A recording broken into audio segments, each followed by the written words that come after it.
성경의 절기들은 하나님이 우리를 사랑하셔서 은혜 주시고 싶어서 복을 주고 싶어서 만든 절기들입니다. 뜻깊은 추수감사절을 맞아서 여러분의 심령과 가정과 학교와 직장과 또 사업과 일터 위에 하나님의 은혜와 축복이 풍성하시기를 주님의 이름으로 축원합니다. 유대인들의 탈무드에 보면은 지혜로운 사람이 어떤 사람이냐라고 물으니까 그는 언제나 배울 줄 아는 사람이 지혜로운 사람이다 했음. 그리고 가장 강한 사람은 어떤 사람이냐라고 하는 질문에 자기 자신을 이기는 사람, 자기 자신을 다스리는 줄 아는 사람이 강한 사람이다라고 했음. 그럼 세상에서 제일 부자는 어떤 사람이냐라고 물으니 자기가 가진 것을 만족할 줄 아는 사람이 부자다라고 했음. 그럼 이 세상에서 가장 행복한 사람은 어떤 사람이냐라고 물었더니 늘 감사하면서 항상 감사하면서 사는 사람이 가장 행복한 사람이다. 할렐루야. 그렇습니다. 하나님께서는 우리 인간을 만드실 때에 모든 일에 다 감사하면서 살도록 만드셨습니다. 그래서 범사에 감사하라 그랬습니다. 그러므로 감사의 생활이라는 것은 해도 되고 안 해도 되고 그런 것이 아닙니다. 모든 사람은 감사하면서 살아야 될 줄로 믿습니다. 1958년도에 스트레스 연구로 노벨 의학상을 받은 한스 셀리에 박사가 하버드 대학교에서 고별 강연을 했을 때입니다. 마지막 강연을 끝내고 기립박수를 받고 강단을 내려가려는데 한 학생이 앞에서 가로막고 섰습니다. 그리고 물었습니다. 우리가 앞으로 스트레스 홍수 시대에 살게 되는데 이 스트레스를 해소할 수 있는 딱 단 한마디가 뭡니까? 라고 물었습니다. 그때 그는 appreciation, 감사라고 대답을 했습니다. 많은 심리학자들은 우리가 감사하면서 살면은 좌뇌의 전전두피질을 활성화해서 스트레스를 완화하고 기쁨을 느끼게 한다라고 했습니다.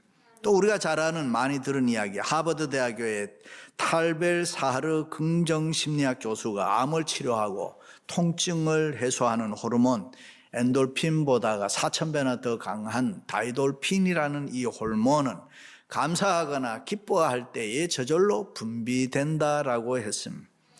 국립보건통계센터 조사에서 요즘에 전국 3명 중 1명이 코로나19으로 우울증이나 불안정을 보이는 일명 코로나 블루를 겪고 있다고 합니다. 그래서 많은 사람들이 신음한다고 합니다. 분명한 것은 어떠한 전염병이라도 결국은 지나간다는 사실입니다. 그런데 매일 두려움 속에 사로잡혀서 소중한 하루의 감사를 잃어버리고 산다면 너무나 안타까운 것이고 우리 인생이 모든 것이 허비되는 것입니다. 그러므로 오늘 지금 나에게 허락된 생활에 대해서 정말로 우리는 감사하면서 살아야 될 줄로 믿습니다. 할렐루야. 다니엘은 이스라엘이 바벨론과의 전쟁에서 패하고 백성들이 바벨론으로 포로로 잡혀갈 때 함께 붙잡혀갔습니다. 그리고 또 노예로 종으로 팔렸습니다. 그러나 다니엘은 힘들고 비참한 노예 생활을 이방 나라에서 하면서도 열심히 성실하게 살았습니다. 하나님을 잘 믿는, 하나님을 의지하는 믿음으로 위대한 감사의 삶을 살았습니다. 마침내 하나님께서 그에게 복을 주어서 그 당시에 메데파사 나라의 3사람의 총리 중 하나로 발탁이 되었으니 대단한 사람 아닙니까? 그 당시 정치 행정 구조는 백성들을 다스리기 위해서 방백, 고관들을 120명 뽑고 그 위에다가 3파트로 나누어서 3명의 총리를 두고 왕이 다스렸습니다. 그때 왕이 다리오라는 왕입니다. 여기 3사람의 총리 중에서 다니엘이 가장 지혜롭고 일을 잘해서 다리오 왕은 특별히 그를 사랑했다. 오늘 또 죽음의 위기를 만났을 때 근심했다. 어떻게 해야 이 사람을 살리나 그런 말이죠. 그만큼 다리오 왕은 다니엘을 사랑했습니다. 그래서 다니엘을 3사람의 총리 중에서 그 제일 높은 자리에 올려서 나라를 다스리게 할 계획을 가지고 있어요. 그것을 안 방백들이 그를 시기 질투하고 정치적으로 중상모략에 해서 그를 죽이려고 했습니다. 그런데 가만히 보니 다니엘이 너무나도 깨끗하게 살고 인격적으로 훌륭했기 때문에 흠잡을 데가 없었다.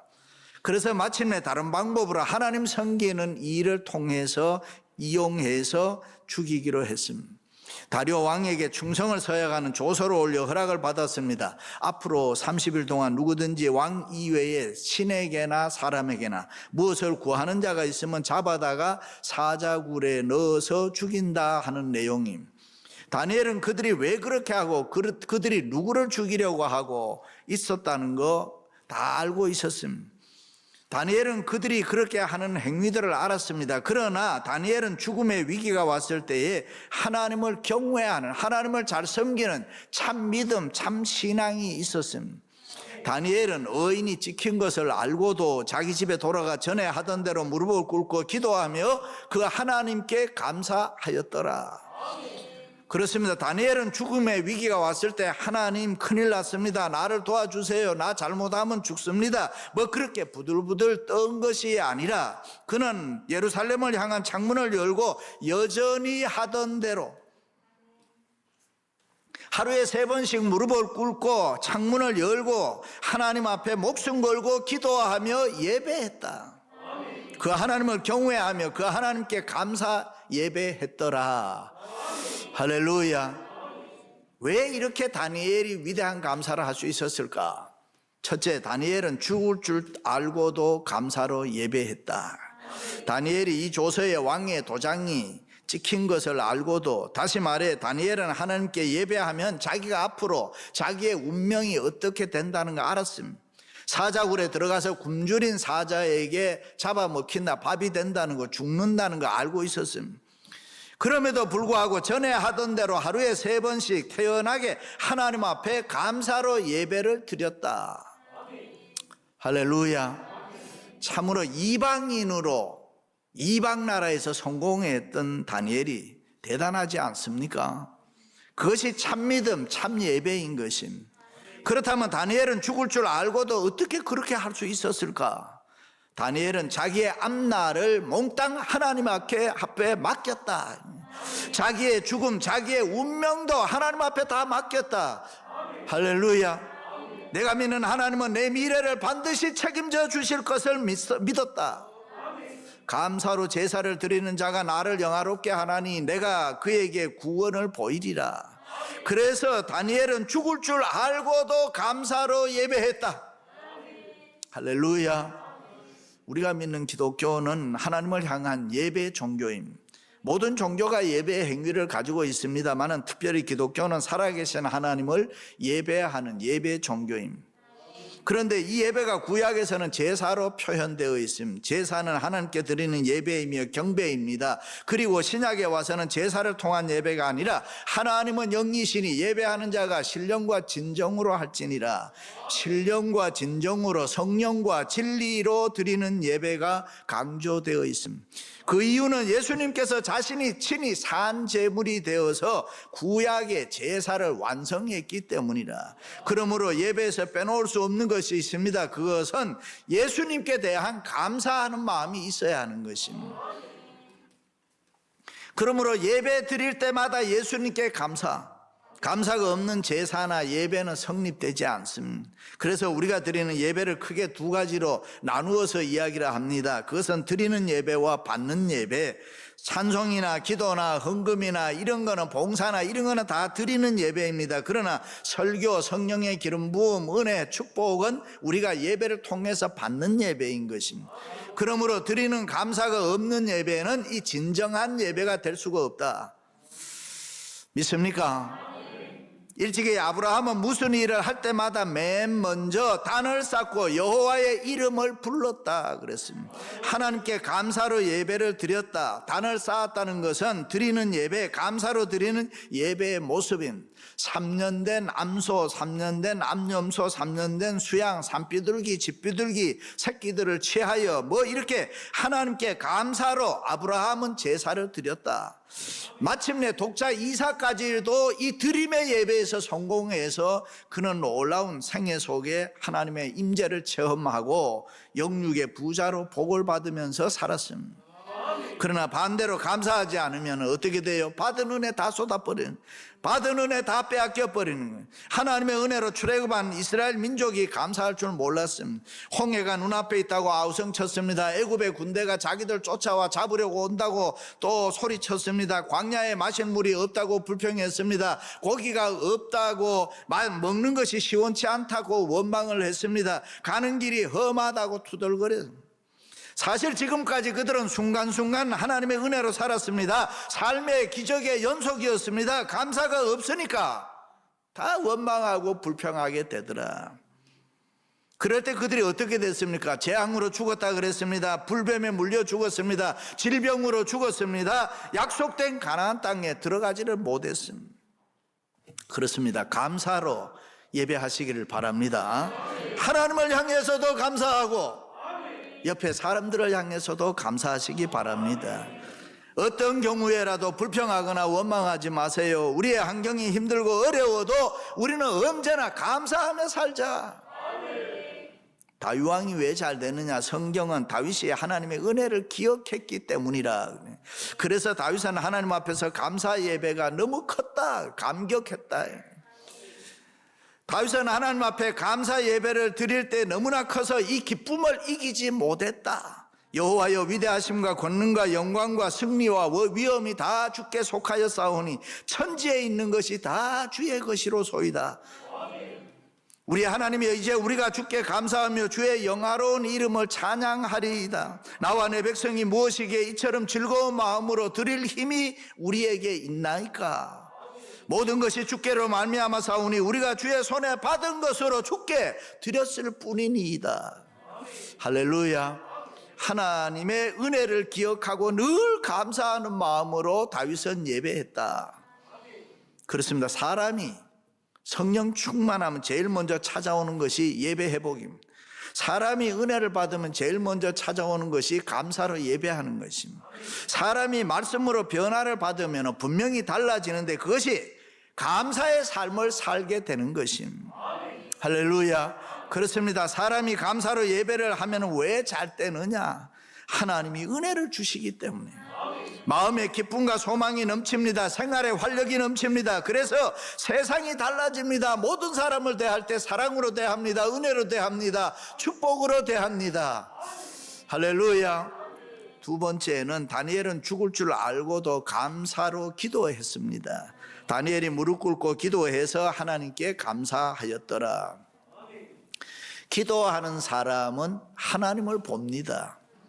하나님의 위대하심, 하나님의 거룩하심, 하나님의 전지전능하심, 그리고 그 하나님을 만나게 되는 줄로 믿습니다. 동시에 기도하는 사람은 자기 모습도 봅니다. 나 같은 죄인, 나같이 못난 사람, 나같이 부족한 사람, 그런데 살펴보니 나는 하나님의 사랑, 하나님의 은혜를 내가 너무 많이 받았구나. 사람들이 이런 말 저런 말 하지만 나는 그렇게 할 수가 없어. 하나님의 사랑, 하나님의 은혜와 하나님의 축복을 너무 많이 받았기 때문에. 그래서 신앙에서 중요한 것은 하나님과 나와의 관계입니다. 하나님과 나와의 직선 만남에서 우리는 늘 하나님 감사합니다 할 수 있어요. 어떤 집사님이 천사의 안내를 받으면서 하늘나라 창고를 구경하게 됐는데 한 창고를 보니까 정신없이 실어나가고 거의 텅 비었습니다. 안내하는 천사가 설명하는데 사람들이 하나님께 간구하면 기도하면 준비했다가 이 창고에 들어있는 보화를 주니까 이렇게 잘 나갑니다. 그런데 다른 한 창고를 보여주는데 아직도 하늘나라에 보화가 가득 차 있었습니다. 안내하는 천사는 말하기를 이 창고에 있는 보화들은 하나님께 감사하는 사람들에게 나누어 주려고 하는데 감사하는 사람이 별로 없어서 이렇게 아직도 가득 쌓여 있습니다. 깨어보니 꿈이더라. 그렇습니다. 우리의 신앙생활에서 기도가 중요하지요. 기도가 신앙생활의 핵심입니다. 기도해야 응답받습니다. 우리가 원하는 것을 하나님께 구하는 것 중요합니다. 그런데 또 하나 중요한 것은 받은 은혜를 감사할 줄도 알아야 된다. 받은 은혜 감사가 있어야 됩니다. 기도의 응답으로 주어진 하나님의 은혜와 축복에 대한 이 감사의 생활이 우리 속에 반드시 있어야 된다. 다니엘은 무릎 꿇고 기도해서 그의 하나님께 감사하였더라. 그래서 사자굴에 던져졌지만은 구원을 받았습니다. 할렐루야. 그런데 우리는 그 감사를 가끔 잊어버리고 살 때가 너무나 많이 있습니다. 열매를 보면은 나무를 알지요. 감나무 보면 감이 달려있는 감나무고, 사과가 달려있으면 사과나무고. 마찬가지로 성도의 삶에는 이 감사라는 열매가 잘 보여야 되는 거예요. 우리가 그 어떤 사람의 신앙생활을 볼 때 이 감사하는 모습을 보고 그 사람을 평가하잖아요. 아, 저 사람은 항상 감사하고 항상 기뻐하고 항상 좋아하는구나. 감사할 줄 아는 사람은 모든 것을 다 긍정적으로 생각하고 긍정적으로 살아갑니다. 그래서 항상 소망을 가지고 있고 기쁨을 가지고 있고 즐거움을 가지고 있고 얼굴에는 언제나 웃음이 있고 마음속에는 평안이 있고 만족이 있고, 이런 사람은 인생을 결코 헛되게 살지 않잖아요. 보람되게 살고 가치 있게 살고. 할렐루야. 그러나 감사할 줄 모르는 사람은 언제나 부정적인 생각하고 웃음이 없고 마음속에 원망과 불평이 가득 차 있어 항상 징징거리는 그런 사람들 있잖아요. 여러분, 징징거리면 싫잖아요. 옆에 사람이 좀 저래야지. 내가 놓은 자식도 징징거리면 보기 싫은 거예요. 우리가 감사하면서 기도할 때 더 많은 감사의 조건이 우리에게 주어진다. 그래서 우리는 감사를 찾아서 감사로 기도할 때 하나님께서 더 많은 은혜를 주시고 우리에게 더 축복해 주시는 줄로 믿습니다. 할렐루야. 가끔 보면은 교회는 잘 다니고 직분도 번듯하게 잘 가지고 있는데 기도의 능력, 예수님의 기적, 하나님의 축복을 잘 믿지 않는 분들이 있어요. 하나님을 그저 그렇게 시시하게 보통 그렇게 알고 있는 사람. 그래서 스스로 해결할 수 없는 건강이나 사업이나 직업이나 아니면 자녀 문제, 여러 가지 어려운 문제가 있어도 이 믿음을 가지고 하나님 앞에 감사로 기도하지 아니하고 낙심하고 자포자기하고 살아가는데 그냥 힘들게 사는 분들, 불행한 일입니다. 슬픈 일입니다.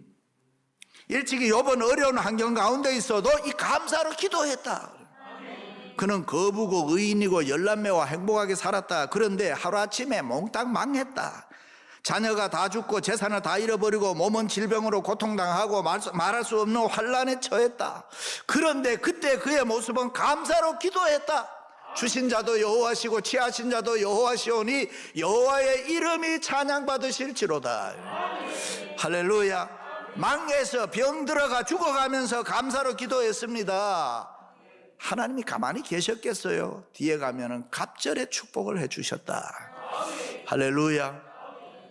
예수님 자신도 감사로, 예수님의 감사 기도도 5,000명 먹이고 12강줄이 남은 뒤에 하나님 감사합니다 이렇게 한 게 아니에요. 성경을 보면 기적의 축복이 있기 전에 보리떡 5개 물고기 2마리밖에 없을 때에 수천 명 앞에 놓고 그거 가지고 감사 기도했다니까요. 그러므로 하나님 앞에 감사가 없는 기도는 있을 수가 없다 이 말이에요. 기도의 응답에 확신이 있는 사람은 무조건 감사 기도해야 돼. 할렐루야. 마지막으로는 다니엘은 전에 하던 대로 감사하며 살았습니다. 전에 하던 대로, 지금까지 해오던 대로. 다시 말해서 다니엘은 감사가 생활화되었다 그 말이겠죠. 감사가 체질화되었다. 저 사람은 언제나 감사한다. 조그마한 일에도 감사하고 큰 일에도 감사하고 언제나 항상 감사했습니다. 평상시에 늘 감사하는 사람은 아무리 어려운 일을 만나도 항상 감사하는 습관이 있기 때문에 전에 하던 대로 하나님 감사합니다. 그래서 어떤 사람은 감사를 우물물에 비유해요. 우물물은 두레박으로 자꾸 퍼주면은 자꾸 다 샘물이 나온다는 거예요. 계속 자꾸 나온다는 거예요. 그냥 둔다고 해서 그게 물이 더 많이 고여있다 그런 거 아니잖아요. 그래서 소의 젖과도 같다. 감사 생활은 그렇다. 소의 젖을 다 짜고 나면 그 다음날 아무것도 없는 것 같아도 또 젖이 생겨서 또 짜게 된다. 오히려 짜지 않으면 젖이 엉켜서 전문가들은 문제가 생긴다. 우리 인간에게 이 습관은 대단히 중요합니다. 원망하고 불평하고 짜증내면 그것이 버릇이 되면은 사람이 항상 투덜투덜거리고 징징거리고 이런단 말이에요. 감사도 그렇다는 거예요. 자주 감사하면은 저절로 감사할 일이 자꾸 생겨난다는 거예요. 우리의 심령이 감사의 성품으로 변화되시기를 바랍니다. 과거를 돌이켜보니 받은 은혜가 너무 많아서 하나님 감사합니다. 현재에 죽을 일이 있어도 하나님을 믿는 믿음이 있으니 구원해 주실 것이니까 감사합니다. 미래에 하나님이 은혜와 복을 나에게 주실 터이니 감사합니다. 그렇습니다. 생각이 없으면 사람이 아닙니다. 감사가 없으면 그리스도인이 아닙니다. 크리스찬은 감사하는 사람이에요. 행복이 따로 있는 게 아니잖아요. 감사하면 행복한 것이고, 감사하는 그 순간이 행복이고, 감사하는 그 순간이 축복이고. 할렐루야. 어떤 집사님 네 분이 이민을 와서 열심히 일해서 돈을 좀 많이 벌어서 편안하게 잘 사는가 했더니만 어느 날 남편이 자동차 사고로 나가서 사람을 죽여서 돈 다 날리고 감옥에 가고 형을 살고 나오는 남편에게 아내가 모아둔 돈으로 금목걸이 하나를 만들어서 걸어주면서 여보 낙심하지 말아요. 용기 가져요. 우리 다시 한번 열심히 해요. 우리 인생이 이 금목걸이처럼 반짝반짝 빛날 때가 있을 거예요. 그런데 다시 시작하는데 이게 보통 힘든 일이 아니란 말이죠. 어떻게 살아야 할까 고민하다가 아내가 뒤늦게 공부를 하고 싶었으면 낮에는 일을 해야 되고 저녁에는 돈이 없으니까 인터넷 사이버 대학에 들어가서 공부해야 되겠다. 그런데 등록금이 없음. 저녁에 남편에게 나 사이버 대학에 떨어졌어. 그 얘기를 듣고 사이버 대학에 떨어지는 놈이 어디 있냐. 내가 내 마음 모를 줄 알아. 남편이 등록금 봉투를 내놓았음. 이 돈 어디서 나왔어? 묻는 아내를 향해서 씩 웃으면서 나 목걸이 팔았어. 저는 이 이야기를 읽으면서 이들이 얼마나 행복했을까. 목걸이 걸어주었을 때 여보 고마워. 등록금 마련해 줬을 때 여보 고마워. 서로를 향해서 감사했을 것이다. 그렇습니다. 많은 것을 가지고 있어도 건강하고 출세해도 원망하고 근심하고 불평하고 그런데 사로잡혀서 살면 불행한 사람. 그러나 비록 가진 것 없어도 남이 볼 때 대단하게 내가 뭐 큰 성공은 못했어도 하나님 앞에 바르게 살아가고 믿음으로 살아갈 수 있는 것을 감사할 수 있다면 그 사람은 복된 사람이라. 김사인의 조용한 일이라는 시에 보면은 이도 저도 마땅치 않는 저녁 천리는 낙엽 하나 슬며시 곁에 내린다. 그냥 있어 볼 길밖에 없는 내 곁에 저도 말없이 그냥 있는다. 고맙다. 실은 이런 것이 고마운 일이다. 그렇습니다. 그저 하나님 앞에 감사하고 그저 옆에 있는 사람들에게 감사하고. 할렐루야. 일찍이 하박국에 감사하는 육적이고 세상적인 감사 아니잖아요. 이 세상에 감사의 근원을 둔 것이 아니라 살아계신 하나님, 우리의 소망 되신 그 하나님을 인해서 감사 생활했다. 그 하나님 때문에 감사하며 기뻐하며 즐거워했다. 배너 작품에 보면은 현재의 축복에 감사하는 사람만이 과거의 힘든 일을 잊어버릴 수 있다. 감사의 생활은 지난날의 모든 걸 다 잊게 만들고 앞으로 더 큰 축복을 바라보게 만든다. 그렇습니다. 이 세상만 바라보지 마시고 눈을 들어 하나님 바라보시기 바랍니다. 나를 보면 비참해 보일 수 있어요. 이웃을 바라보면 또 원망할 수 있어요. 어두운 현실을 바라보면 또 낙심할 수 있어요. 이 세상 바라보면 근심하고 염려할 수밖에 없습니다. 그러므로 눈을 들어 우리는 소망 되신 하나님, 살아계신 하나님을 바라볼 때에 우리는 다니엘처럼 전에 하던 대로 우리도 감사하면서 예배하고 감사하면서 기도하고 감사하면서 살아갈 수 있다. 할렐루야. 다니엘은 세상이 어떻게 되고 앞으로 자기가 죽고 사는 문제에 관심 없었어요. 그저 전에 하던 대로 감사하며 살았다. 다니엘의 이 위대한 감사는 마침내 사자굴에 들어가지만 다리오 왕이 이야기한 대로 내가 항상 섬기는 너의 하나님이 너를 구원하실 것이라 다시 살아나오는 기적을 누리게 된 것입니다. 할렐루야. 그렇습니다. 우리가 하나님 앞에 전에 하던 대로 감사 생활하면 달라질 수 있습니다. 변화될 수 있습니다. 은혜 받을 수 있습니다. 성령 충만할 수 있습니다. 우리도 부자 될 수가 있고 성공할 수가 있고 행복할 수가 있고. 믿으시면 아멘. 사랑하는 성도 여러분, 다니엘처럼 죽을 줄 알고도 감사로 예배하고 감사로 기도하고 전에 하던 대로 감사로 생활하여서 승리하시기를 주님의 이름으로 축원합니다.